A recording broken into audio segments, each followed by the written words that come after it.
ఇంగ్లాండ్తో జరగబోయే 5 టెస్ట్ మ్యాచెస్కి గాను మొదటి 2 టెస్ట్ మ్యాచెస్కి టీమిండియా స్క్వాడ్ని అనౌన్స్ చేశారు. అందులో ముఖ్యంగా చెప్పుకోవాలంటే జస్ప్రీత్ బుమ్రాకి వైస్ కెప్టెన్సీ ఇచ్చారు. అలానే టీంలోకి 4 మెయిన్ స్పిన్నర్లను తీసుకున్నారు.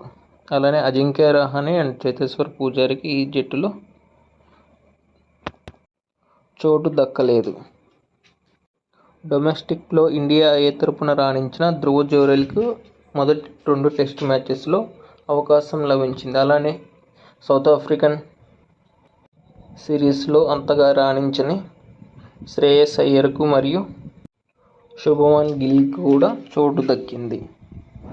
ఇక పేసర్స్ విషయానికి వస్తే Mukesh Kumar, Mohammed Siraj and Jasprit Bumrah and as well as Avesh Khan కూడా ఉన్నారు.